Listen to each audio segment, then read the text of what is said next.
zay Andriamanitra raha eo dia adiny diakona ny manandratra ny fanatitra fa dia roa ihany ny saika ny asandrana kanefa ny telo ny efa vita eo dia hoe ny baiboly hoe misaoran'Andriamanitra ny zavatra rehetra dia misaotra anao zay ny amin'izany fa manaraka dia tsy ho adiny intsony izy telo fa dia isy mpanandratra anankitelo eto. Amen. Dia misaotra anao koa zay ny tahinao nandritry ny herinandro narovanao tamin'ny loza rehetra, menao ny sakafo sahaza tamin'ireny loza ireny ary dia navilinao lalana zay ka tsy hitanay maso ireny na nakasika anay akoriny azy.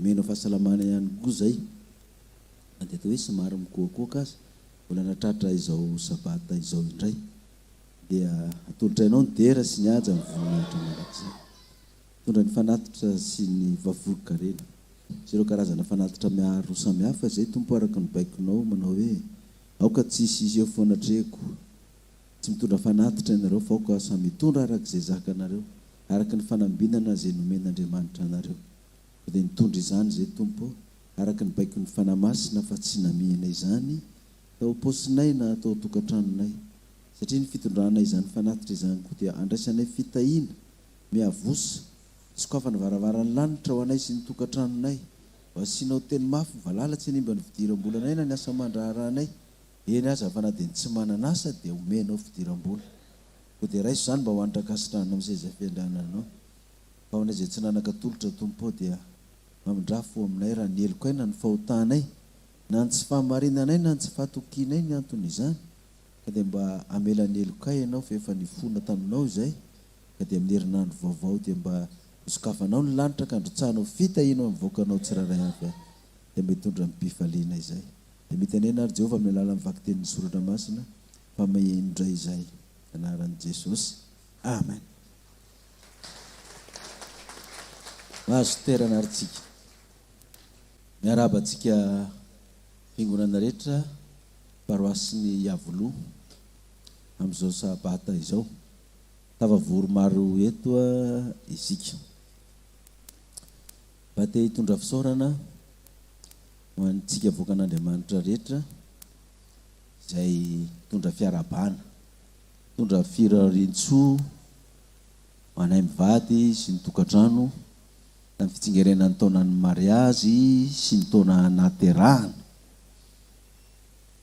voaray daholy ireny hafatra namentsika ireny na tamin'ny radio na tamin'ny televiziona na tamin'ny FB na tamin'ny telefona dia fa misy manomboka amin'ny enina ny mamaly mesazy amin'ny 10 alina mbola tsy vita le fahamalenan'ny firarintsoa satria ny olona mba mezaka mirarosoanao dia raha tsy voavalinao ny zavatra mba alefany dia ohatrany hoe tsy nasianao sira mihitsy izany dia niezaka namaly ireny firarintsoa izay nataontsika ireny koa dia misaotra antsika rehetra ho an'izay fa nahavita isaorana koa ho an'izay mbola anatotosa an'izany na ny eto Madagasikara na ny any ivelany ka dia raisina mipifaliana ny tsodrano ny fiarabana rehetra zay nataontsika satria dia mba mahazo hery ihany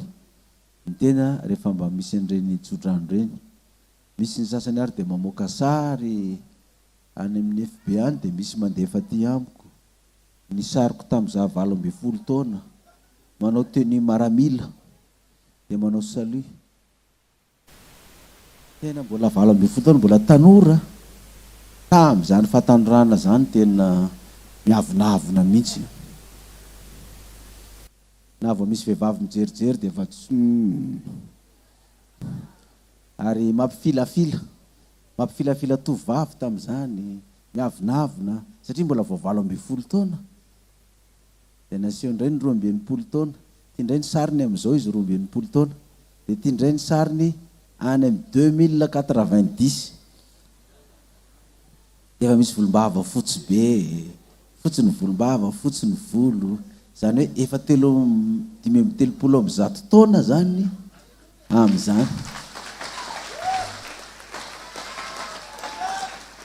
dia mba firariana antsika rehetrarehetra koa mba samy hatratra ny 2090 daholo tsika amin'ny taona antsika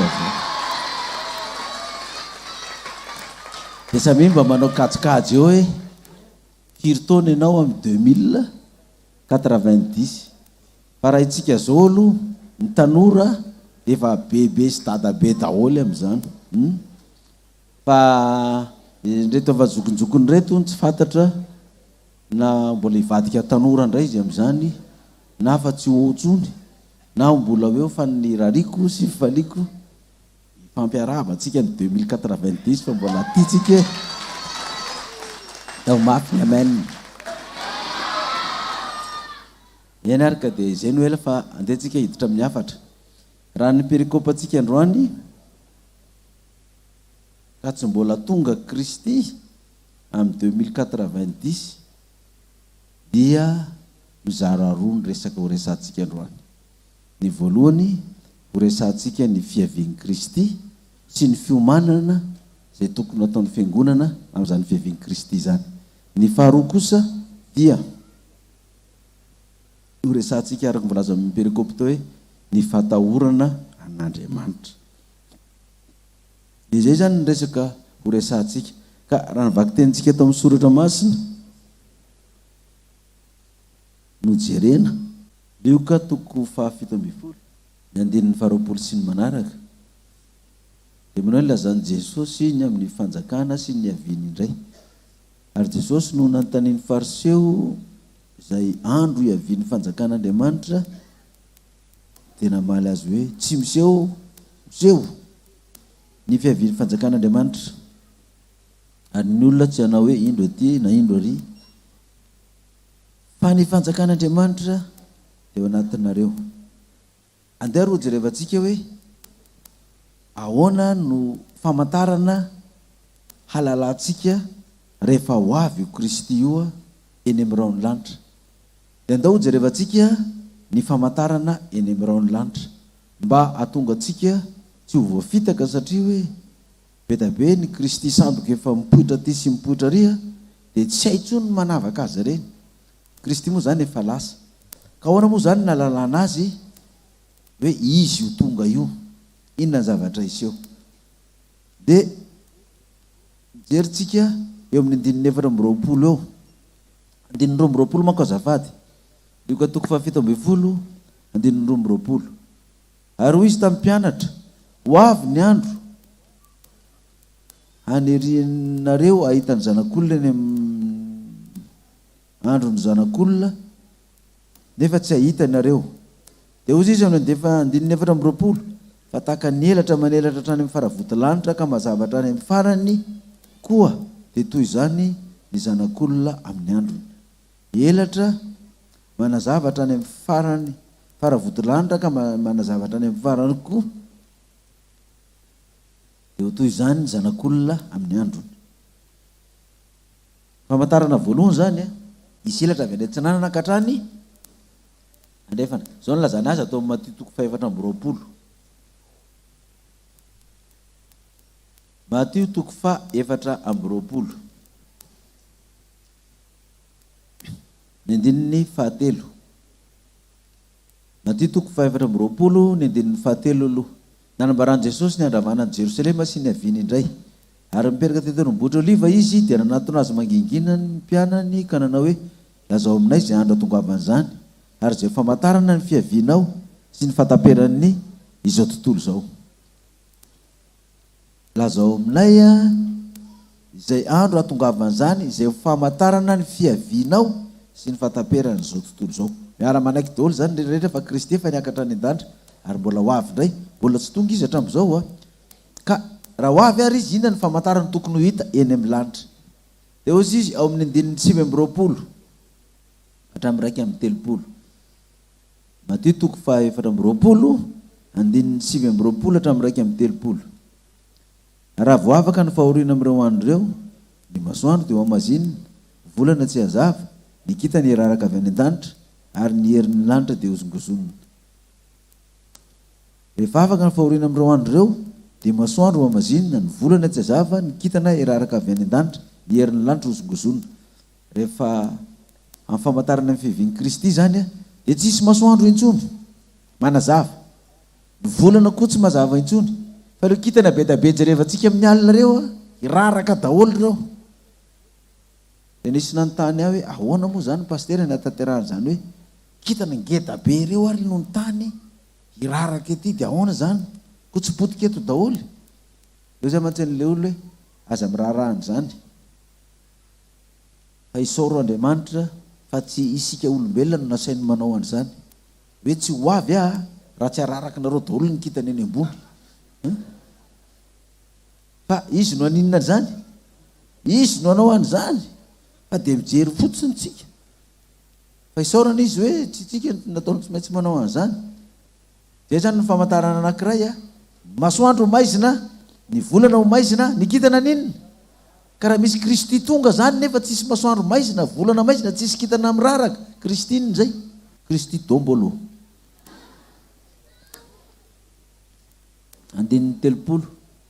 Ary amin'izany andro zany dia isehony amin'ny lanitra ny famantarany zanak'olona hitomany ny firenena rehetra ambony tany. Ary ahitany zanak'olona avy amin'ny kery sy voninahitra lehibe mirao ny lanitra izy. Avy amin'ny kery sy voninahitra lehibe eny amin'ny rao ny lanitra izy. Ary amin'ny ampanenona mafy ny trompetra dia niraka ny anjeliny izy ary angonon'ireo ny olom-bofity avy amin'ny vazantany efatra hatrany amin'ny faravodilanitra. Zany hoe rehefa ho avy koa zany Kristy dia aniraka ny anjeliny izy anangona ny olom-bofity rehetra hatrany amin'ny avaratra ka hatrany antsinana hatrany amin'ny faravodilanitra. Zany hoe selatra avy any antsinanana ka hatrany andrefana ao amin'ny 7:20 voatingatsika kely vetivety 7:20 fa tahaka ny elatra avy any antsinanana ka hita hatrany andrefana dia ho tahaka zany ny fiavin'ny zanak'olona. Misy elatra zany avy any antsinanana any hatrany andrefana. Zany hoe raha ataontsika boribory zany le globe terrestre dia manodidina le globe terrestre iny mihitsy zany le elatra sy le fahazavana. Dikan'izay ny olombelona rehetrarehetra zay velona dia maninona daholo zany? Mahita daholo zany. Dia aniraka ny anjeliny izy anangona ny olo bofity. Ka raha ohatra misy Kristy tonga zany dia tonga manginginany fotsiny izy na mitangina avion na mitangina bus na mitondra scooter na mitangina 4x4 tsy ny maso rehetra no mahita azy, tsy misy kitana miraraka, tsisy azavana hatrany andrefana ka hatrany antsinanana, tsy misy anjely manangona ny olom-bofity. Dia Kristy inona daholo zay? Kristy atao hoe dombolo zany dia am'izay mba tsy dia manemba sofina loatra. Kristy dombolo daholo zany. Kristy dombolo. Aniraka ny anjeliny izy anangona ny olom-bofity. Anjely firy ary ny miaraka aminy. Matio 5:20, 1:30. Matio 5:20, 1:30. Ny avian'i Kristy tsara ny fireneny. Anjely firy ny miaraka aminy. Raha tonga zanak'olona mivoninahiny arahany anjely rehetra. Anjely firy manaraka azy? Rehetra. Hipetraka eo ambony seza fendrihana ny voninahiny izy. Ary ny firenena rehetra angonina eo anatreny dia hanavaka azy izy tahaka ny mpiandrondro manavaka ny ondry amin'ny osy ary ametraka ny ondry amin'ny ankavanana izy fa ny osy ao amin'ny ankaviany. Raha misy Kristy tonga zany dia anjely anankitelo ny miaraka aminy eo. Atao hoe misy elatra maniditsidina manaraka azy mandeha eny Besarety eny na mandeha eny Iavoloha iny dia hoe aiza anao ry Kristy? Hamangy ny présidente Iavoloha ato ary aiza ny anjely manaraka anao? Tsy hitanao nga anankitelo garde du corps miaraka amiko io. Izy ve zany sa tsy izy? Na dia mahita anjely misy elatra ary tsika maniditsidina manaraka azy eny, tsy izy zay. Fa ao anao izy Jesosy. Matio 5:20, 5:15. Ary Jesosy namalaka nanao taminy hoe mitandrema fandrao izy mitaka anareo fa maro no avy amin'ny anarako na hoe za no Kristy ka maro no voa vitany. Maro no avy amin'ny anarako laza hoe zaho no Kristy ary maro no voa.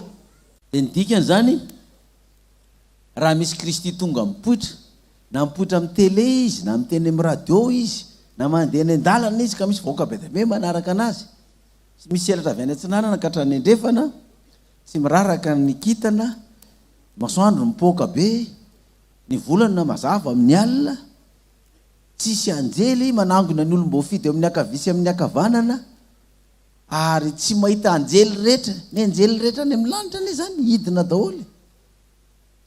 Raha vao tsy misy zay a tonga de mazava ho azy. Izy io sa tsy izy? Iza ny anaran'io avy io?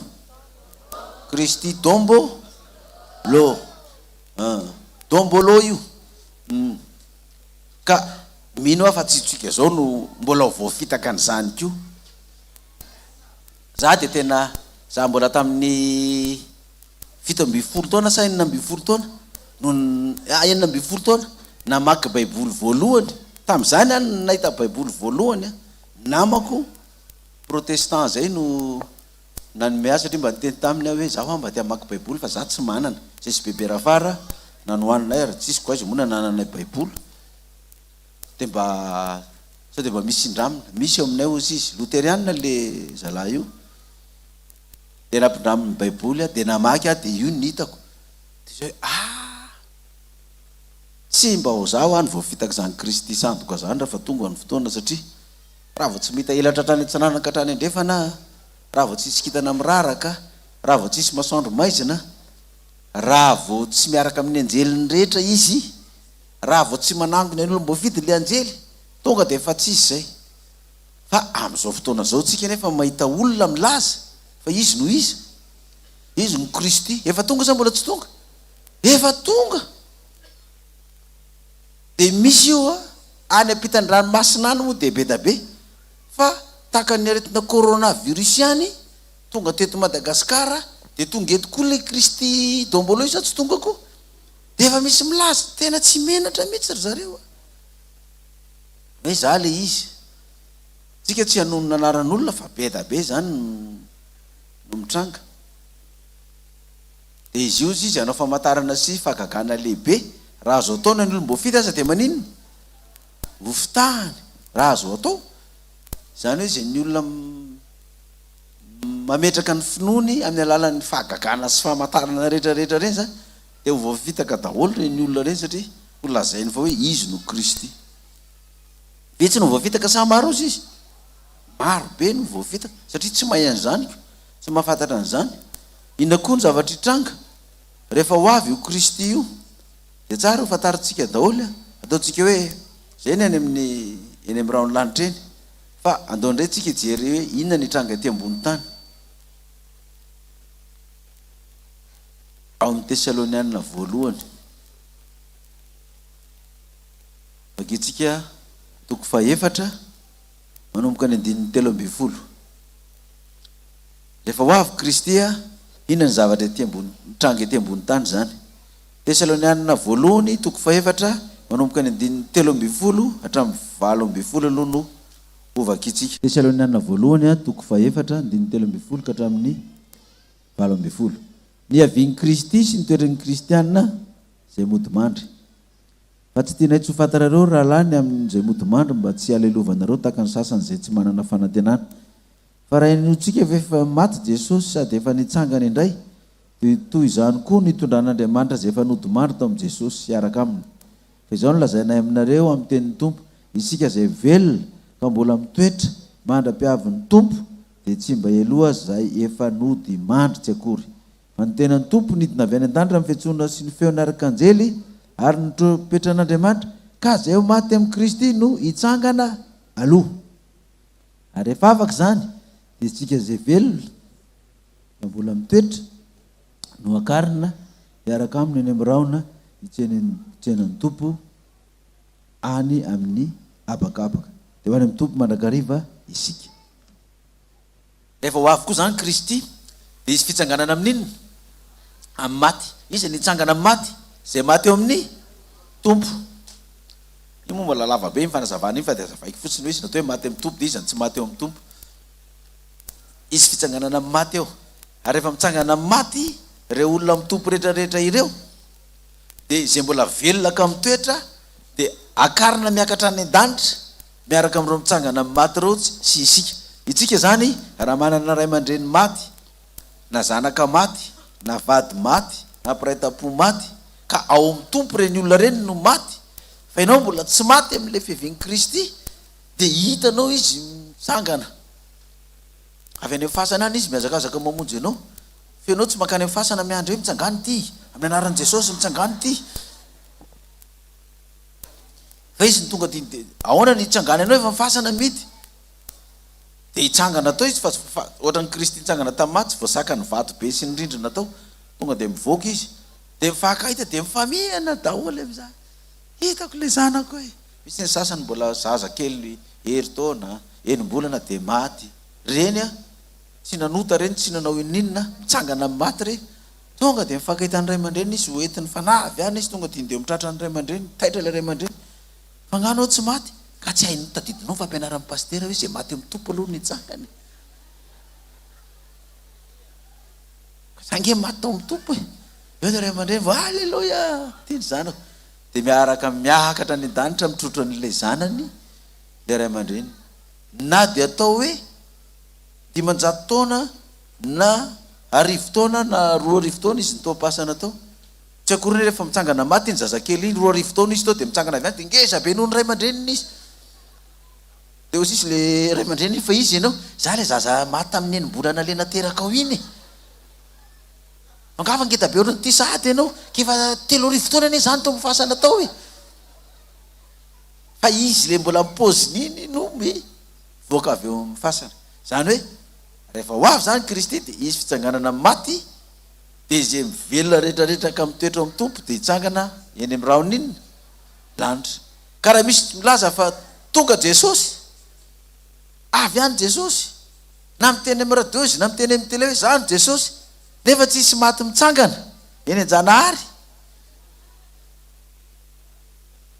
dia Jesosy inona daholo zany? Tombolo zany. Antaniny izy ahoana moa raha Jesosy tonga nefa ny fianakavianay mbola tsokonao anaty fasanao foana hatramin'izao. Ahoana izy tsy mitsangany? Dia rehefa ho avy any amin'ny raony lanitra koa zany Jesosy, ahoana ny ilazany azy? Ao amin'ny Apokalipsy toko voalohany. Apokalipsy toko voalohany. Andininy 7. Apokalipsy toko voalohany andininy 7. Indro izy avy any amin'ny raona, ary ny maso rehetra hita azy, na dia izay nandefina azy aza, ary hitomany azy firenena rehetra ambony tany eny. Indro izy avy any amin'ny raony lanitra. Ny maso 500 no mahita azy ve? Ny maso rehetra. Ka raha misy Jesosy tonga any zany dia misy mandefa mesazy aminao, na mandefa MP aminao, na miantso telefona, inona ny petrapetrahany tenisany ao an-trano nefa Jesosy efa tonga tia Besarety. Jesosy efa tia Tomasina. Jesosy efa tia kily 10, atia kily 100, atia kily 1000, mahazo 1000, efa tia mahazo 1000, atia 1000 ny mamo. Le misy 1000 rehetrarehetra zany any, nefa ianao eto avaloha tsy mahita. Izy ve zay sa tsy izy? Tsy izy zay. Raha ho avy izy dia ny maso rehetra no maninona? Mahita azy. Maso rehetra no mahita azy. Ataontsika hoe azo amin'ny tena anazy, nefa tsy manana fotoana lava be moa tsika mela belarana azy. Ahoana nefany raha ho avy any amin'ny raony lanitra Jesosy, ahoana ny paoziny? Fantatritsika fa Jesosy teo aloha dia tany an-danitra izy araka ny fampianarana nataontsika reny. Tany izy dia nalefa nidina tetỳ tany. Ka rehefa nalefa nidina tetỳ tany izy dia ilay tenin'Andriamanitra iny nataony tonga nofo dia nampidiry ny fanahy-maso natao kibon'ny Maria dia lasa olombelona. Dia nifoanana zany ilay pouvoirana ilay voninahitr'Andriamanitra tao aminy, ilay teny. Satria taloha tsisy olona afaka miresaka amin'Andriamanitra mivantana zany fa tsy izay voavidy. Hoe ry Abrahama, ry Mosesy, ry Jakoba, ry Isaka, reo mpaminany zay efa voavidy reo, na ry Davida, fa zany ary tsy dia mahita fa feo no heno. Fa raha vao mahita an'Andriamanitra amin'ny feon'iny ka olona tsy voafidy dia maty ianao satria misy pouvoir be iny tenin'iny. Tsy mahazaka an'iny ianao. Dia io Kristy io zany tamin'izy tany an-danitra dia nampidinina tetỳ. Rehefa nampidinina tetỳ tany izy dia nifoanana izay voninahitra zay ka natao ohatran'ny olombelona. Dia lasa ohatran'ny olombelona mifanena ihany, afaka miresaka ohatrantsika izao. Raha zao ataontsika hoe Andriamanitra zany nipoitra eto amintsika eto amin'ny voninahiny, tonga dia maty daholo tsika reto. tsisy mazaka an'izany. Dia mba tsy hahafaty atsika, dia le teny nataon'ny olombelona dia lasa olombelona ho mitovy amintsika izy, dia afaka mifanerasera zany. Dia izao Kristy dia nilaza fa andeha amboatra fitoerana anareo, fa raha andeha dia mbola hiverina indray. Avy tao amin'ny ray any nivoaka fa mbola hiverina any amin'ny ray. Inona ilay tao amin'ny ray moa nivoaka zany? Ilay teny n'Andriamanitra. Bon, andao alefy tsara amin'izay ary zany lizy. Ahoana ary zany ny paozin'ny Kristy rehefa niala tetỳ tany dia niakatra any an-danitra? Mbola mitovy amin'izy teto ambony tany ihany ve? Dia izao mivolaza ny soratra masina. Efa hiverina amin'ny voninahitra zany Kristy. Izao mivolaza ny soratra masina ato amin'ny Jaona. Jaona 7:9-10. Ary ny fanahy izay efa horaisin'ny mino azy nolazainy tamin'izany, fa ny fanahy tsy mbola nomena satria Jesosy tsy mbola niditra tao amin'ny voninahiny. Kristy zany rehefa mivoninahiny dia tsy mitovy amin'ny olona tsotra, na ny paozy na ny fihetsiny, rehefa tonga amin'ny voninahiny izy. Ka le Kristy le niala iny hiakatra any an-danitra dia ho ao amin'ny voninahiny izy. Ka ahoana nahafantarana hoe tonga ao amin'ny voninahiny Kristy? Ahoana nahalalana an'izay? Satria rehefa tonga amin'ny voninahiny izy zany dia efa manomana ny fiverenany indray izy zany. Dia oviana izy ny tonga tao amin'ny voninahiny. Andehantsika amin'ny Asan'ny Apôstôly 2 vetivety. Asan'ny Apôstôly 2 hatramin'ny 9. Asan'ny Apôstôly 2 hatramin'ny 9. Dia toizantsika hatramin'ny 11.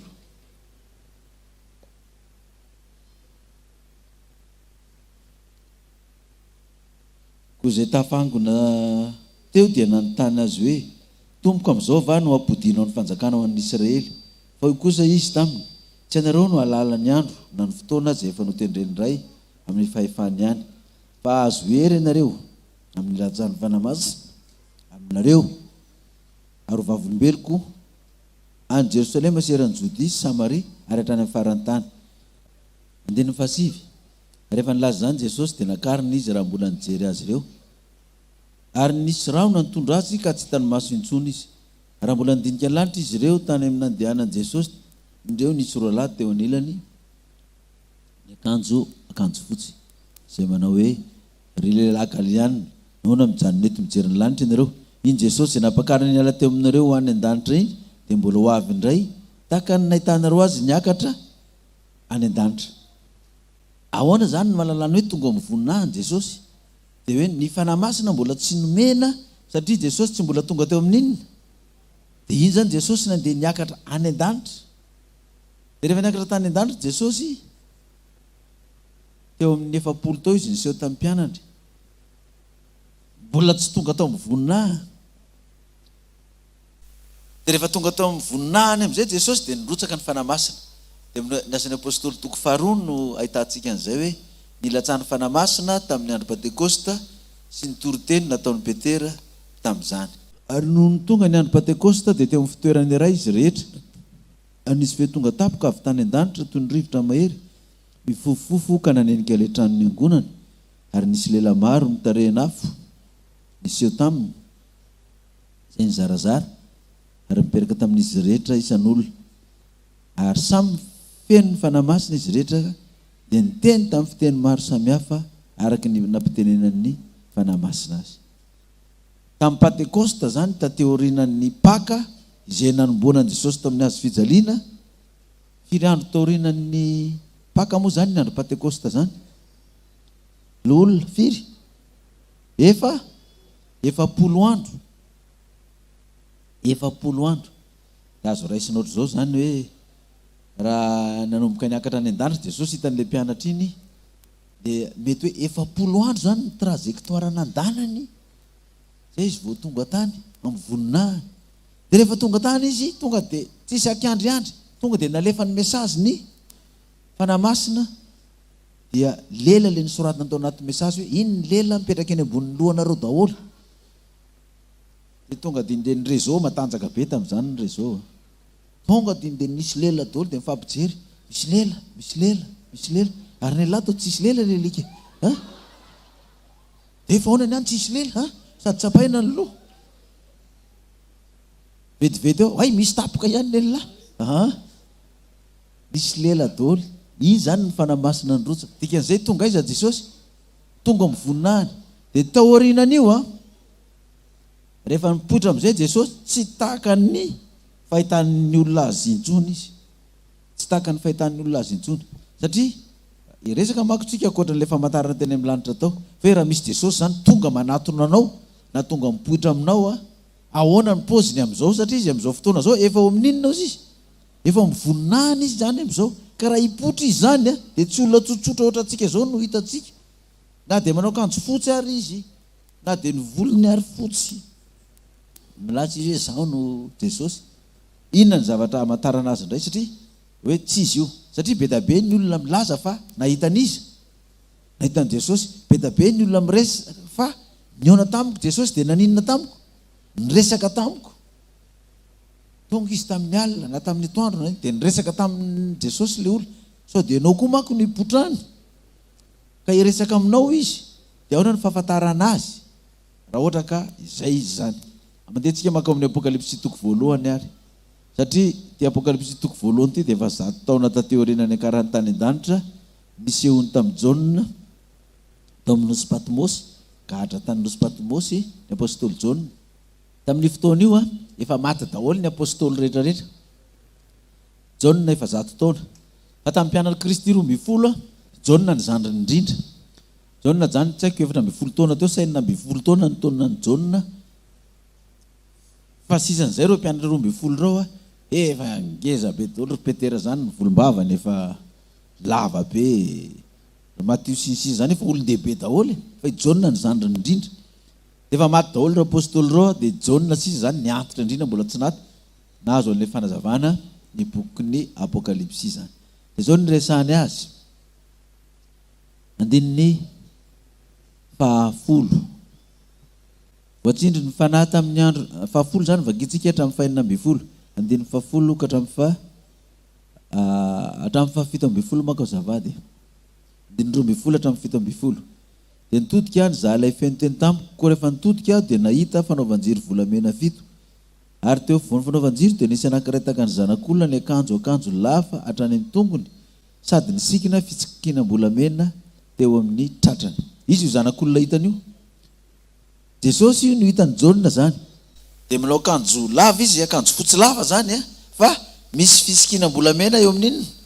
Ohatrany hoe misy ceinture volamena zany eo amin'ny tratrany. Zay zany fomba fisehony de ary ny lohany sy ny volony de fotsy tahaka ny volon'ondry fotsy. Ny lohany sy ny volony de fotsy, tsisy mainty mihitsy. Ny anaty izao tena tsisy fotsy mihitsy. Fa mainty daholo, fa ny azy tena fa inona daholo zany? Fotsy daholo. Izy moa ny olona fotsy volo ato zao. Ny solainy daholo ny andralahy de tsy hita le volony fotsy. Aza mba solana reny fa aseo reny volo fotsy reny fa reny voninahitry ny lehilahy zokiolona. De manao fitafiana fotsy izy, ny volony fotsy ny tahaka ny oram-panala. Ny maso ny tahaka ny inona izy? Maso ny tahaka ny lelafo. Ianao zany raha mijery ny masony de tsy ohatra tsika zao mifankahita de mahita maso tsotra. Fa rehefa mijery ianao tonga de iny de fa zavatra hafa afo no hitan'ny lelafo mivoaka ao anaty masony io. Nisy pasteur zay tany Sainte Marie de nanao délivrance izy tany amin'ny commune miala 40 km miala ao Sainte Marie zany, Sainte Marie ville zany. Tsy Sainte Marie manko fa Marotsetra, 40 km miala Marotsetra. De rehefa nitestena tao le olona netsika ny devoly de nanontany iny. Izy izy zao ny olona atahorana reo indrindra eto amin'ity Madagasikara ty. De izy le devoly taminazy tao, izy io nga tsy hainao izy. Tsy haiko izy fa zao volo atahoranareo era Madagasikara. Haza laha izy. Na avy taty Marotsetra lehibe anareo iny Zay ozy izy aty lavitra ty tendrombohitra mijery anazy. Afo no hitanay mivoaka amin'ny masony iny. Amin'ny tenany ray manontolo iny fa nilefa jiaby zay ozy izy. Maty atsika e! Navy aty ty olo ty, maty atsika e! Tsy olona tsotra zany no hitany fa tena afo no hitany. Dia rehefa manao délivrance eo amin'ny foibe eo, efa oetin-dralao midosy eo le olona misy devoly. Efa lama andrareo roana sisy. Dia tonga mandalo zany le maka amin'ny toilette dia mba mijery kely eo. Vao mahita anazy tonga dia tapena ny masony. Tsy majery anao fa mamirapiratra be. Mikisana any fa mamay zay mikisana any. Zany ny zavatra hitany.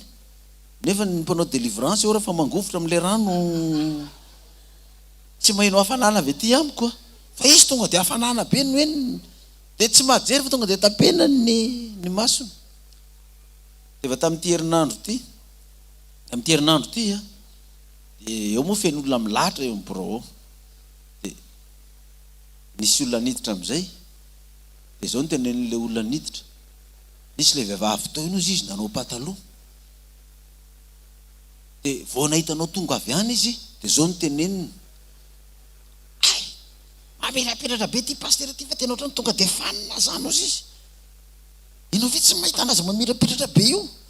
Dia izy le olona tao kaiky iny zay tsy mahita an'izany. Ny zavatra mahery vaika be mihitsy ty pasteur ty ozy izy tena. Ary hitako izy le olona vavany aty sitrana daholo. Za mako marary ozy zaka ty fa tena tsy zakako mijery an'io rangahy io. Dia nga ozy izy le olona tsy niditra tao. Nefa le olona zany eo alohany. Tsy niditra le olona.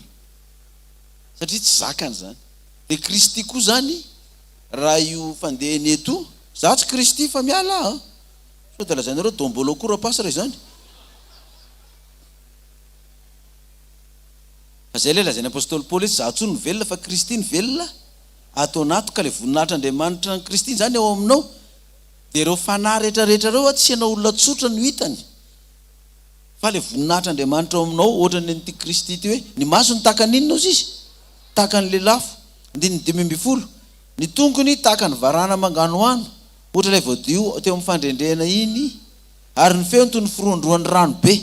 Ny feony toy ny firondroan'ny rano be. Inona ny kodin'ny rano iny? Ny feo zany tahaka ny feo mivoaka maro be a. Dia ny tongony tahaka ny varahana manganohano. Manao fisikinana vola. Dia zany iny dikan'ity le taolina ty. Ty sao raha jerevana manao lokom-bolamena fa manao lokona varahana manganohano koa ty. Dia io rehefa hoe marary sy ny sisa dia efa tsy manatona anatsony fa ny robe pastoral fotsiny no atao. Dia mikasika an'iny fotsiny ny olona. Sasany efa kasikasianao tsy sitrana izy nefa rano nampidiriny mihitsy le akanjo. Dia gagatra any amin'le sécurité hoe ary pasteur tery lotery fa nivoaka ty sahady ve? Jerevany amin'izay le olona anatin'le robe le ry manangatanana be ohatr' zao. Mainty be le ry. Vadika horera ve pasteur zany ozy izy zalahy. Rehefa avy eo jerevana kay tsy za. Isa mampanao ny laliny akanjo asorolay iny aingana. Voaka anao mbola ka-pouvoir asorolay iny.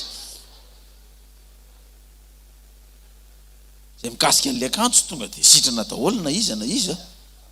Fa tsy pouvoir aty aminazy zany fa pouvoir an'izy. Pouvoir an'Andriamanitra. Ka nareo raha tsy salama zao rehefa avy eo mivoaka vety dia manatonao.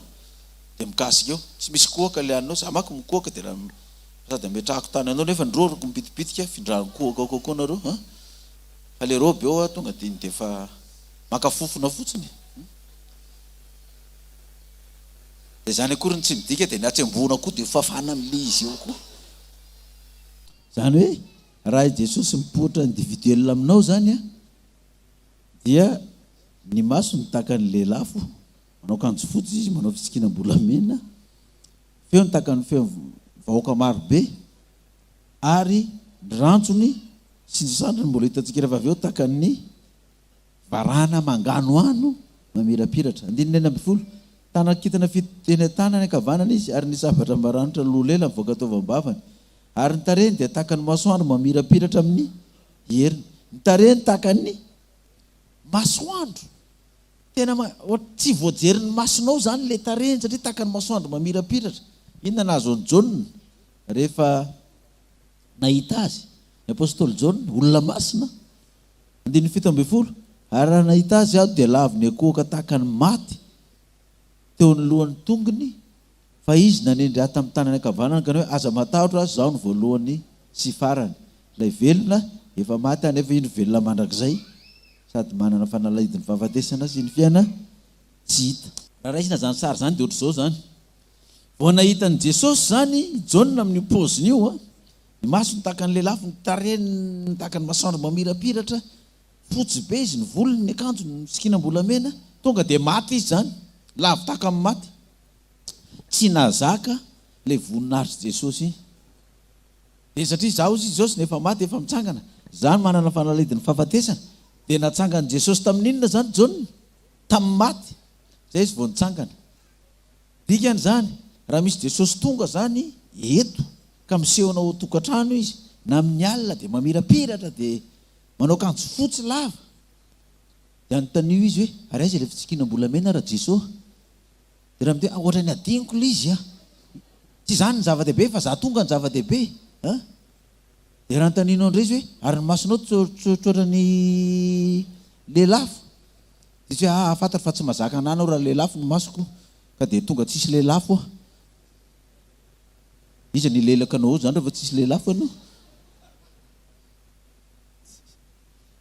izy zay sa tsy izy dia jereva Jesosy tamin'izy mbola tsy tonga tety ambony tany mbola tany amin'ny voninahiny dia nipoitra tamin'ny mpaminany Daniel izy ao tsika makany amin'ny Daniel vetivety fa mitovy amin'io nahitany Jaona azy izy tonga any amin'ny voninahiny io zany hoe Jesosy zany tany amin'ny testamenta taloha mbola tsy tonga tety tany fa mbola atao amin'inona mbola atao amin'ny voninahiny izy dia raha mipoitra izy zany dia izy efa tonga amin'ny voninahiny io ihany nypaoziny fa tsy ovy izy ka tany amin'ny testamenta taloha izy mbola tsy tonga Jesosy mbola tsy nifoanany io voninahiny dia tonga izy mipoitra tamin'ny Daniel ilaza ny fahitana zany Daniel 10 no vakitsika ny 14 ka hatramin'ny 7 tsy manina 14 ka hatramin'ny 12 zany Daniel 10 14 ka hatramin'ny 12 ary tamin'ny andro 720 tamin'ny volana voalohany raha teo amorony ny lehibe aho idekela izany Daniel io zany dia nanompoko maso aho ka nijery ary indro nisy lehilahy iray nitafy rongony fotsy ka tena volamena avy any afazany sikinany lehilahy nitafy rongony ino izy fotsy volamena avy any afazany io zany ohatry ny hitantsika tamin'ny Jaona tao manao fisikina-bolamena amin'ny tratrany Jesosy zany dia ao nazy izy 19 tahaka ny krisolita ny tenany ary tahaka ny elatra ny tarehiny ary tahaka ny fanilo mirehatra ny masony tanareo tahaka ny krisolita ny tenany ary tahaka ny elatra ny tarehiny tahaka ny flasy ny tarehiny Jesosy le vakitsio tahaka ny masoandro maninona izy mamirapiratra tahaka ny fanilo mirehatra ny masony tahaka ny fanilo mirehatra koa ny masony ao anatin'ilay tarehy mamirapiratra be zany dia misy afo mivoaka koa zany ary ny volombarana mangano hoany ny sandrony sy ny tongony ary ny feno toy ny feon'ny olona maro be fa ary amin'ny apokalipsy izy ahoana ny lazany azy toy ny feoninona izy rano be fa ty izy ny lazany hoe tahaka ny feon'ny olona maro be ny feony ary zao Daniel ihany nahita ny fahitana fa ny olona zay teo aminy kosa tsy mba nahita fa torakovitra indri izy ka nandositra ny hery nitsoka nylefa daholo zany ny olona zay nihitan'izy teo ary dia nilozany horery aho ary anizy zany fahitana lehibe zany aho dia tsy nisy hery tafajanona tato amiko fa ny asimba ny valoarika ny tarehiko ary tsy nisy hery nitsony tamiko nefa nandre ny teniny ihany aho ary no nandre zany aho dia reniko ny torimasy ny akohoka tamin'ny tany ny torimasy moa dia hoarina amin'inona koa fahafatesana tonga diny dia maty koa zany Daniel vao nahita ny paoziny Kristy io satria Kristy io tamin'io mbola taiza mbola tao amin'ny voninahiny fa rehefa nidina tety ambony tany izy dia nifoanany io voninahiny io dia lasa olona izy fa rehefa niverina nakany an-danitra indray izy ka tonga teo amin'ny voninahiny niverina amin'io paoziny io ihany izy zany itsika zany rehefa tonga any an-danitra ka eona amin'ny Kristy dia tsy Kristy manao costara no hitatsika na Kristy manao tenue de sport hoe tonga atsika dia aizy Kristy dia io mbola manao baolina io izy izy contre-revenio Barea io contre-revenio io tsy izay no hitanao azy fa tareny mamirapiratra tahaka ny masoandro, ny maso ny tahaka ny lelafo, misy fikinam-bolamena amin'ny tratrany. Fa raha amin'izao andro iainantsika zao dia tsy mahazaka an'izany tsika fa maty zany. Ka raha misy Kristy mety sahanatry ny vava amangy anao tokantrano ao amin'ny alina, mety nanao fivadikanina 3 andro sy 3 alina, dia tonga izy amin'ny alina, nanao fivadiana 40 andro sy 40 alina, dia tonga izy amin'izao andro iainantsika zao ka mipoitra aminao. Ka dia mifampiarahaba tsara nareo, dona kely ra Kristy, izy zay sa tsy izy? Tsy izy zay. Na hiteny izy hoe mba hoeto any aloha ty tsodraniko ty fa 12 taona pasteur. Dia aonao izy ianao misaotra raha Jesosy, sady za koa tsy isy ty amiko, ty nomeko azy ty, tsy izy zay. Azonareo ve zany le izy? Famantarany amin'ny fiviana izy Kristy. Fotoanantsika moa tsy ampy, fa apahany ihany zay, efa ampy zay alalantsika hoe izy io sa tsy izy. Raha ho avy any amin'ny ranon'ny izy hipoitra, elatra avy any antsinanana ka hatrany andrefana. Ny maso rehetra maninona? Ahita azy. Izy fitsanganana amin'ny maty. Dia izay maty amin'ny tompo niakatra aloha, tsika velona izay mbola mitoetra amin'ny tompo koa no akarina eny amin'ny ranon'lanitra. Ary rovinana tongavany maraina sa atoandro sa alina. Dia aloha indray jerevantsika vetivety amarana azy. Tesalonianina voalohany 5 andininy voalohany ka hatramin'ny 7. Tesalonianina voalohany 5 andininy voalohany ka hatramin'ny 7. Lohateny ireo ny avian'i Kristy sy ny toetrany kristiana izay notomandry. Fa amin'ny andro sy ny fotoana ry rahalahy, dia tsy misy tokony soratako aminareo satria ianareo mahalala maromaro na ho avy toy ny mpangalatra amin'ny alina andron'ny tompo. Ho avy toy ny mpangalatra amin'ny roviana amin'ny alina. Ny tompo zany tsy tonga amin'ny 7 maraina, tsy tonga amin'ny 12 atoandro, na ho tonga amin'ny 10 fa amin'inona? Ka izy amin'ny alina iny efa maizina ninona? Masoandro. Ny volana tsy mazava, ny kitana iraraka, dia poitra amin'izay le elatra avy any antsinanana ka hatraiza. Dia iny amin'izay ny manazava, iny le voninahiny iny. Ka raha misy milaza hoe iny Kristy tonga dia antanio ny ora amin'ny 5 zao, amin'ny 7 maraina, Kristy iny zay dombolo zay, Kristy dombolo zay hoe tonga amin'ny 7 maraina. Any ana eo amin'ny 7 sasany fa hoana, amin'ny 7 sasany fidiran'ny fiangonanako. Dia tonga koa izy nipoitra tao tamin'ny 7 sasany, be desiny daholo zay tara. Hoe tenisany mbola tara foana, efa tenenina hoe amin'ny 7 sasany fidirana. Razan'i Jesosy tery mbaravarana tery daholo zay tara. Amin'ny roviana izy no tonga amin'ny alina. Dia ahoana ary zany? Inona ary ny fimanana tokony ataontsika amin'izany? Izao ny vaky teny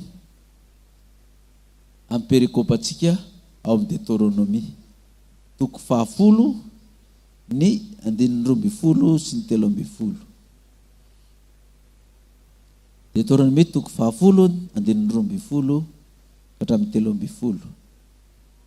Anatra ny amin'ny fatahorana an'Andriamanitra sy ny fitiavana azy, ary filazana ny soa ho azony izay manaraka ny lalàna sy ny lozan-jo ny tsy manaraka ny lalàna. Anatra amin'ny fatahorana an'izy. Iresaka antsika zany ny fatahorana amin'ny Jehovah, satria raha maty aloha ny fivian'i Kristy ianao, manaraka ny teniny, dia zany hoe maty amin'ny tompo. Raha manaraka ny anatra, matahotra an'Andriamanitra ka maty ianao, dia amin'ny fitsanganana amin'ny maty na 10,000 taona ianao no pasanao, tsy tsaroanao zany. Fa tonga dia ianao maty iny no tsaroanao, dia eo ihany ianao dia hitanao hoe mitsangana, fa ianao tsy halala hoe nisy 10,000 lasany, 10,000 taona lasany na 2 alina taona lasany, tsy hitanao zany. Fa dia ohatra ny zavatra hitanao farany ihany no hitanao. Ohatra n'ireny olona accident ireny, asanareo nefa nahen'le olona accident ireny tonga dia maty tsy maty le tonga dia dans le coma torana. Dia rehefa avy eo izy any amin'ny hôpitaly izy vao matsiaro tena, na ianao mihitsy koa nefa mety accidenté, dia any amin'ny hôpitaly ianao vao natsiaro tena. Dia gaga ianao, ahoana ary atary anaty tômôbilina nefa matsiaro tena aty amin'ny hôpitaly zao? Ahoana ary aty amin'ny arabe voadonan'le tômôbilina matsiaro tena ianao any amin'ny hôpitaly? Fa tsy tsaroany le fotoana nandalovana tao reny. Ohatra antsika matory amin'ny alina koa, tsisy olona matory amin'ny alina zany.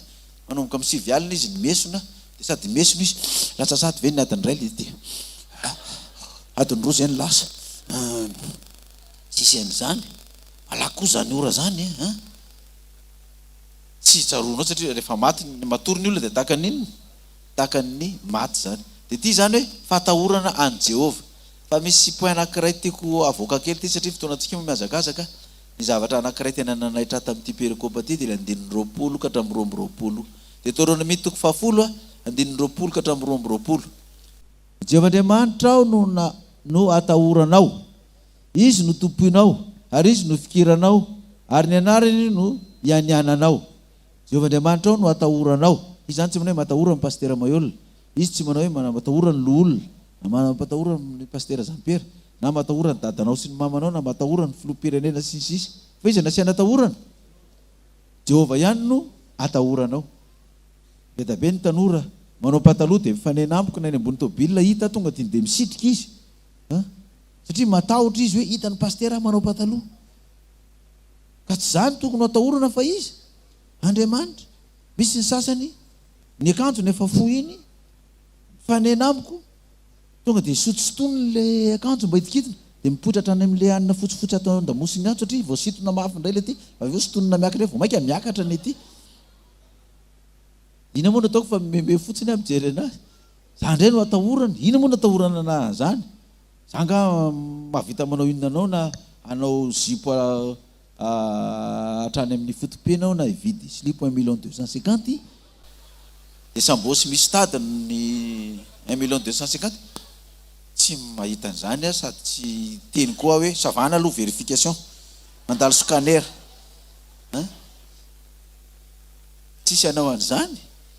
Fa dia ianao no tompony tenanao, matahotra an'Andriamanitra avy ianao sa tsy matahotra. Dia 2:20, olona 70 ny razanareo izay nidina tany Egypta, nefa ankehitriny efa nataon'i Jehovah'Andriamanitra ao maro tahaka ny kintana eny amin'ny lanitra ianao. Io le olona 70 ny razanao izay nidina avy tany Egypta, nefa ankehitriny efa nataon'Andriamanitra ao maro tahaka ny kintana eny amin'ny lanitra ianareo. Mba fantatranareo moa tamin'ny tsangana voalohany ny fikambanana dia firy ny olona natao batisy? 70 ny mpivavaka apokalipsy voalohany indrindra natao batisy. 70 zareo. Dia nakamoron'ireo olona 70 natao batisy voalohany reo efa lasa razana daholo. Ny sasany maty ara-nofo, ny sasany maty ara-panahy, dia efa lasa korazana zany. Fa mbola misy tavela ihany ao ry Josoa sy Kaleba zany. Dia gaga nahitan'io hoe tena tamin'izany 70 niala avy any Egypta. Zao izy efa maro tahaka ny fasika ianareo, fa tsy mampino ane raha ny 70 natao batisy voalohany ka hijery tamin'ny kolezioma tamin'ny septambra reny tsika hoe feno ny kolezioma nefa olona 70 ny aingany. Ravy ane zany. Zay midika hoe tena mandeha araky ninona mihitsy zany tsika, araky ny soratra masina, ary lalana zanak'Israely mihitsy no andehanantsika, copie-coller mihitsy tsika amin'izao fotoana zao. Hoe matahorana izy izy an'Andriamanitra. Dia mbola andaontsika jery koa ry amin'ny Petera voalohany moa le testamenta vaovao, mitovitovy amin'io ihany ilay Petera voalohany toko faharoa. Petera voalohany toko faharoa dia raisitsika ny 7:70. Petera voalohany toko faharoa 7:70. Fa ny lohateny eo, fa nanarana aporisika mba hadio fitondran-tena amin'ny olona rehetra ary filazana ny mety atao amin'ny mpianakavy. Dia ozy amin'ny 7:70, manajany ny olona rehetra, tiavany rahalahy, matahora an'Andriamanitra. Manajany iny averiny foana hoe matahora an'Andriamanitra. Ka misy zavatra be da be zany amin'ny fiainantsika izay ataontsika izay mety ataontsika noho ny tsy fahatahoran'ny Andriamanitra, fa ataontsika noho ny fahatahorantsika an'Andriamanitra koa. Ohatra zao anankiray 2:20 aiza misy ty 2:13 raisitsika hoe ary hoy ny tompo, ary noho ny tompo dia maneke izay rehetra voatendry ny olona, na ny mpanjaka satria ambony izy, na ny mpanakatra satria ny raha namaly izay manao ratsy izy, fa ho mpidera izay manao soa. Ny olona matahotra an'Andriamanitra zany dia manaiky ny mpanjaka satria ambony izy, manaiky ny autorité, ny mpanapaka satria ny raha namaly izay nanao ratsy izy, fa ho mpidera izay manao tsara. Dia toizana izy 120. Ianareo mpanompo manekeny tomponareo amin'ny fahatahorana rehetra. Hoe ianareo mpiasa zany, zany hoe mpanompo dia manekeny patronareo amin'ny fahatahorana rehetra. Tsy ny tsara sy ny malemy fanahy ihany fa ny saripoko. Na dia saripoko zany ianao hoe tsy ataon'ilay patronao zany tsy mety aminao dia anao saripo tonga dia indesy. Tsara ka tsy marana zany fa hiala, tsy mety amiko zany. Zany ozy izy no akasitrahana. Dia toizany ilay izy amin'ny toko fahatelo eo Petera voalohany toko fahatelo 1 ka hatramin'ny 5. Dia fananarana porisika mba hadio fitondran-tena amin'ny olona rehetra ary filazana ny mety ataon'ny mpianakavy. Toko fahatelo 1. Ary toy izany koa ianareo vehivavy, manekeny vatinareo mba ho voataona ny fitondran-tena ny vavy izy, na dia tsy amin'ny teny aza raha tahiny misy tsy manaiky ny teny. Rehefa hita ny fahadiovan'ny fitondran-tenanareo amin'ny fahatahorana, averin'ny baiboly foana io hoe ianareo vehivavy manekeny inona. Mahatonga ny baiboly amin'ny teny an'izany tena tsika vehivavy tena tsy manaiky vady zany. Raha vao miteny fotsiny ilay vatinao tonga dia misy fanahy manohatra zany ao anatinao. Tsy mety amiko zany, tsy ekeko zany.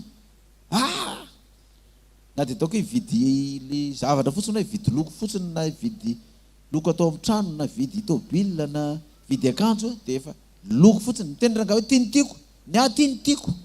Ka ty tokony vidiana sy rehefa ty mba tiako anaovanao. Tsy mety amiko. Mangana miteny izany ty dia ny tsy maintsy warana. Tsy manaiky mihitsy. Mba ataovy kelikely sira ny sakafo fa tena tsy salama. Ianao ny vony albuminaniko ny olona nitsiratsira miaraka aminao. Tsy maintsy manohatra foana ny vehivavy zany. Dia averin'ny baiboly hoe manekeny inona ozy izy vadinareo. 7. Areo ka ny firavahanareo tsy ho zavatra eny ivelany toy ny firandranam-bolo sy ny firavahambolamena na ny fiakanjona. Fa aoka ho toetra miafina ao po zay tsy mety ho loha dia ny fanahy malemy sady miadana zay soa indrindra eo mason'Andriamanitra. Fa tahaka izany no ny ravahan'ny vehivavy masina fahiny zay nanantena n'Andriamanitra sy nanaiky ny vadiny. Aoka ny firavahanareo tsy ho zavatra hoe ny ivelany. Manao firavaka amin'izay mety atao daholo zany ny ivelany. Sary nalefan'ny olona tany amiko ilay tany Dubai hoe tena volamena, tanàna magasin fivarotana volamena fa tena firavaka volamena zany.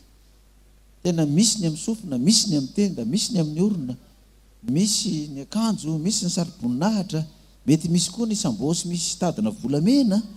Fa ao daholo zany, misy bakiraro volamena, rehetrarehetra zany nefa ny vidiny dia amina miliara. Fitafiana sarobidy tsy ho zavatra ny ivelany toy ny firandranam-bolo sy ny firavahambolamena na ny fiakanjona. Ny atsika ty moa tsy dia mba misy mirandrana firy fa any amin'ny côte tena lasa lamody mihitsy le randrana.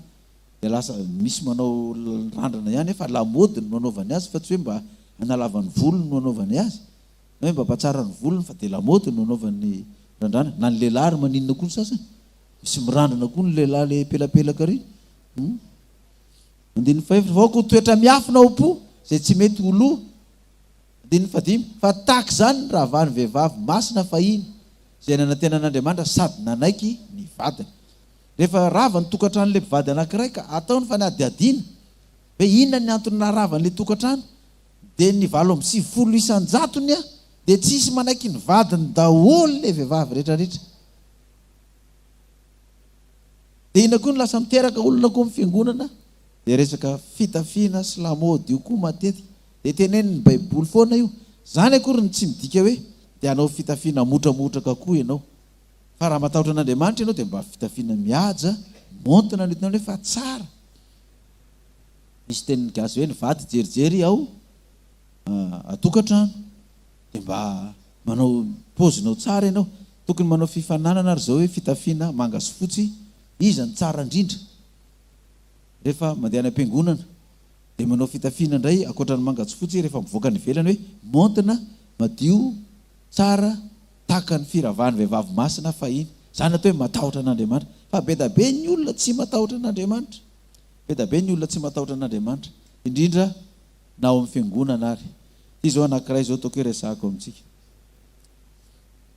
Resaka fanatitra io. Rehefa mandeha tany amin'ny fiangonana anankiray zay dia nanao fanatitra radio dia rano. Tamin'izany mbola tsisy M7000.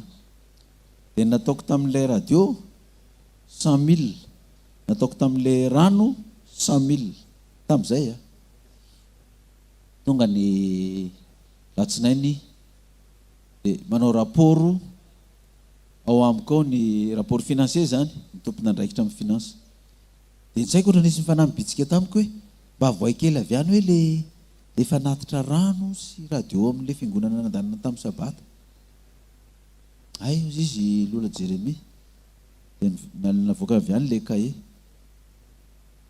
ohatrinona ny rano dia ohatrinona ny radio, ny rano 35 000 francs, radio 35 000 francs.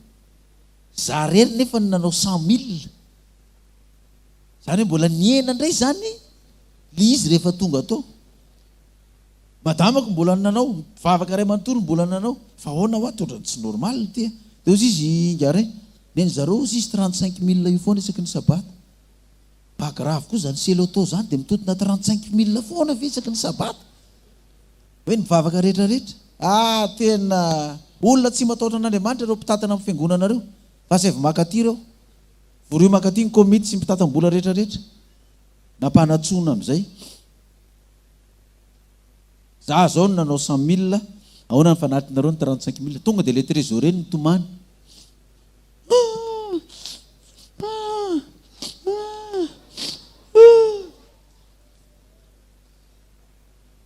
ko nareo dia mifaly amin'ny fahavoazako amin'ny ranomasy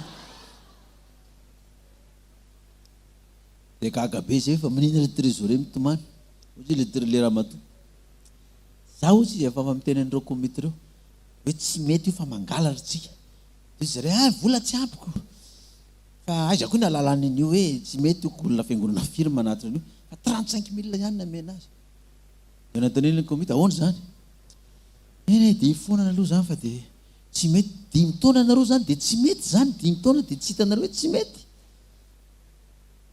olona tsy matahotra an'Andriamanitra zany dia ohatran'izany koa ny sasany fa folo-karena io dia manao fa folo-karena le olona ataontsika hoe 2 millions dia tsy hitany valopon'le olona manao azy tsy miverina ny aminy le valopy tsy azon'le reçu misy ny sasany azo indray le reçu fa 2 millions ny volana ataony fa 20 000 ny soratany eo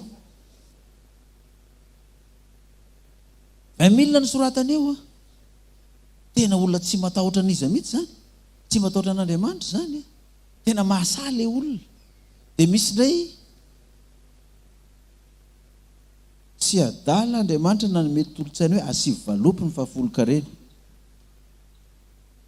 fa misy olona mandrotsaka amin'ny fahafolo-karena fa tsy asiny valopy inona nataon'le mpanisa vola tonga dia asorony koa le vola tsy ao anaty valopy tonga dia kepohony na tonga dia tazoniny amin'ny komite eo anaovany zavatra amin'ny fiangonanao fa le misy valopy ihany no alefa any amin'ny fohy be mangalatra zany ary izay naporosiana amintsika hoe manaova valopy ho anao manokana dia takio ny isan-kerinandro ka raha ohatra ka tsy mitovy amin'ny vola narotsaka anao mba tsy isin'ny olana dia ny valopinao tonga dia efa 7 soratra eo hoe androany sabata 7 me apahafolo-karena ato anatin'ity valopy ity soratanao hoe valeurany 1 million FMZ ohatra sady misoratra io dia iny tsy azo ialana ka raha ohatra ka misy olona tsy mamerina valopy dia miresaka amin'ny président fiangonana sy sisa hoe zana dia efa apahafolo-karena tsy miverina amin'ny valopiko averena ny valopiko ka zay tompona ndraikitra tratra amin'izany dia mifahafanikony tokoa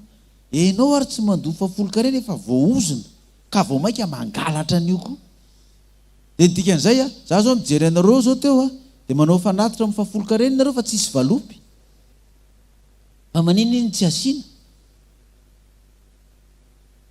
satria tsy manaiky ny mpitondra tsy te halala ny mpitondra tory za koa ny M7 000 io M7 000 io aloha dia tena za lazaiko amintsika tena malahelo amin'io tsika ve fa misy 1 million mahery raha ny Madagasikara eny taona nanaovan'io dia mbola tsy feno ihany ny M7 000 dia mitovy amin'izay koa i M7 000 io manao tsika amin'ny M7 000 fa tsy misy valopy ataontsika amin'ny vraky eo dia iny ataon'ilay fiangonana hoterana satria izy manolona fiangonana dia hoe le M7 000 misy valopy rety ihany no alefaso ho any amin'ny fohy be fa reto natao amin'ny vraky tsy isy valopy rety tazona ty amintsika anaovana any itsika mangalatra zany tsy matahotra an'Andriamanitra zany fa rehefa anao M7000 ianao dia asivy valopy koa ny ianao misoratra eo, asivy valopy misoratra dia misy ny anaranao 10,000 ane no atao isan-kerinandro. Raha fa tsy mavita ianao isan-kerinandro, mety mba vitanao isam-bolana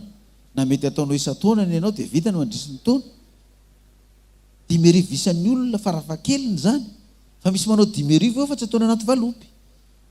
Dia alain'le tompon'andraikitra amin'le fiangonanao tony efa fanorenana aty amin'ny tanàna tony matoa tsy isy valopy, nefa amin'ny M7000 narotsahanao azy nefa misy fanorenana amin'ny fiangonanao akaiky koa eo. Tena olona tsy matahotra an'Andriamanitra zany. Ary zay mampatonga ny olona sasany rehefa bebe ny fahafolo-karenany dia tsy ateriny any am-piangonana fa ateriny mivantana any amin'ny foibe, satria efa tsy mifampatoko sony dia mba tsy tongavana fahatezerana dia aleo tonga dia aterina mivantana any. Fa za tena miteny antsika fiangonana manerana Madagasikara sy eran-tany, mahatahorana Andriamanitra fa tsy mety zany. Hoe voninahitra ilay mpanjaka ny mpanjaka. Amin'ny sabata zao tsika dia anao fivoriam-be ny M7000 eo Antsahamanitra. Hatramin'izao tsika tsy mbola feno isa 7000 io, fa dia ny olona no manao mihoatra ny 25,000, misy manao 100,000 ariary, misy manao 20,000 ariary isaky ny manao. Dia ny sasany ampitombony isan-taona ny azy hoe tia ny zakako amin'ity taona ity dia ampitombony. Dia izay mba mahafenofeno izy, ary izay mampisatra ny asa ao.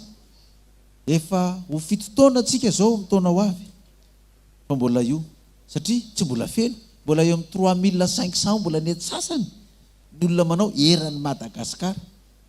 Ary amin'ny faritany sasany aza sy any amin'ny faritra sasany sy fiangonana sasany dia olona roa ihany no mba manao valopy. Fa misy olona mandrotsaka ao tsy ataony valopy fa tsy hita fa tonga dia kepondra lahy. Ka mba tsy hanome fakapanahy olona tsika ho tratry ny loza avy amin'Andriamanitra noho ny tsy fatahorana an'Andriamanitra, dia ataovy ara-dalàna hoe rehefa misy valopy dia ataovy anaty valopy, rehefa M7000 eo misy valopy dia ataovy ao. Na indray-pandeha isam-bolana ary ianao no manao izay mba vitanao tsy maninona zany, dia alefa azy fa aza atao fotsiny hoe alefa ao nefa vo mifakapanahy le mpitantana an'le fiangonana tsy matahotra an'Andriamanitra, dia reny ny zavatra mitranga ahodiny le izy, ampiasainy le izy. Ary dia efa nisy mpitam-bola M7000 ary tato amintsika tany amin'ny faritany tena M7000 io natratra tany amin'ny 19 millions fa nakepoky ngarainy, tsy navoakany mihitsy le izy ny farany. Rehefa nitakiny izy dizindraina na ivava tonga dia nitorian'le komity tany Sambava niditra tribunaly, nidoboka tany am-ponja mihitsy le ranamany, doboka tany mihitsy. Ary zao mbola mandohan'le le vola zany.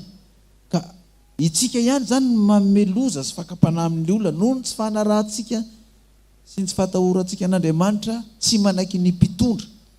Fa zany tsy adala raha miteny hoe asivy valopy dia asivy resi aiza moa nafahako anara-maso ny eran'ny Madagasikara. Dia mpanamarim-bola koa dia tsy miraharaha fa ny tena loza dia le komity mihitsy ny miray saina amin'le izy. Loza ane zany, le komity mihitsy ny tsy matahotra an'Andriamanitra miara-mangalatra ao.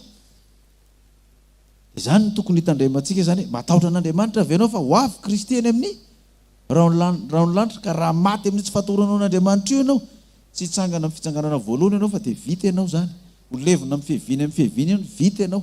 Ka dia n'izao ireo olo tena amin'ny fitiavana niresahana zany. Zavatra tsy akaty aposiko M7000 io na io fahafolo-karena sy ny sisa io, fa hitantsika ny azakazaka zay atao, ny aza zay atao rehetrarehetra ataovy rehefa manao dia ataovy mahitsy. Amin'ny sabata tsika ny Antsahamanitra M7000 dia ho hitako hoe misy olona vaovao ve mba hanapa-kevitra koa sady ny eo ihany ny eo. Fa raha tsy nitahiny ianao dia normal raha tsy manao Andriamanitra tsy manery ianao. Fa raha mbola nahazo ihany ianao, tahin'Andriamanitra ihany ianao ny vavaka nataony efa tsy manao, dia ozona ho anao io zavatra io. Dia mahery izy rehefa fiangonana malala fa dia eto avoloha ny voahany zany efatra ngeza be zany. Fa matoa zany nivoaka teto, mety tsisy manao an'izany angamba eto aminareo eto, fa dia hitan'Andriamanitra ihany manao an'izany. Ka dia mahery izy rehefa fiangonana malala fa dia tapitra ny fotoana, mbola maro ny zavatra tiako resahana, fa dia isaoran'Andriamanitra. Farany ny tena mampalahelo aho dia izao, tsy mbola tratra io isa 7,000 ohatra amin'izao. Dia raha io fiangonantsika Mbomarina io raha izao fandehan'izao dia betabe ihany no faty alohan'ny havitany io satria mety ho 40 taona io vao vita raha izao fandehany zao. Eny taona ve dia mbola tsy feno ny olona 7,000 ao anatin'ny vavaka efa amin'ny 1 million mahery. Mahagaga zany, tena mahagaga zany. Fa dia ndeha tsangantsika ivavaka isotra an'Andriamanitra fa sao dia ny teny maro tsy lozano teto indray. Dia ivavaka tsika isotra an'Andriamanitra. Jehovah-Andriamanitra raha eo ho avy any amin'ny raon'ny lanitra Kristy, anangona ny olom-boafidy rehetra, aniraka ny anjeliny izy ka anavaka ny ondry sy ny osy. Betabe izay ny tena ondry n'Andriamanitra tokoa, fa mbola betsaka koa izay ny osy. Kanefa dia ny asa taona ihany no anavahan'Andriamanitra nay na ondry izay na osy eny amin'ny fiheviana eny amin'ny raon'ny lanitra. Ka izay rehetra tsy matahotra an'Andriamanitra amin'ny toromarika sy ny anatra rehetra izay omena, na amin'ny fitafiana io na ny firavaka io, ny ravahan'ny vehivavy masina rehetra, ny vehivavy tsy manaiky ny vadiny, ny lehilahy tsy mikarakara ny tokantrano, ny vady aman-janany, dia izany natao hoe tsy matahotra an'Andriamanitra ka dia ho aringanao ianao Jehovah. Dia misaotra anao izay ny amin'ny hafatra Tompo, fananao masina mba hiasa aminay mba ahafahanay miomana amin'ny fihevinao. Ka raha ho tonga any amin'ny raon'ny lanitra ianao dia tsosy eo dia hita lehilahy matahotra an'Andriamanitra, ahita vehivavy matahotra an'Andriamanitra amin'izao fiangonana zao. Ny anaran'i Jesosy. Amen. Dia isaorantsika Andriamanitra ny amin'izay hafatra izay, manatsa antsika hamonjy toerana ary. Manao kokoa baibay antsika rehetrarehetra ato tokantrano ato, manaraka ny tele, ny radio, ny FB, amin'ny toroteny tamin'ny androany fa dia tapitra indray ny androany zany, fa dia amin'ny herin'ny indray tsika mifankahita eny Antsahamanitra indray ny programantsika M7000. Manao fotsy daholo, fotsy ambony ambany daholo zany ny amin'ny M7000 eny Antsahamanitra, fa tsy manao manga sy fotsy. Ka zay te hiditra mpiazakazaka vaovao dia afaka miditra daholo. Izay efa niala moa zany efa tsy makantsony izy zany, fa ny fiangonana misokatra daholo, fa ny M7000 ihany no mivavaka eny Antsahamanitra amin'ny sabata ho avy zao. Dia manao baibay antsika rehetrarehetra indray any Antsahamanitra mieriny toy izao. Bye bye.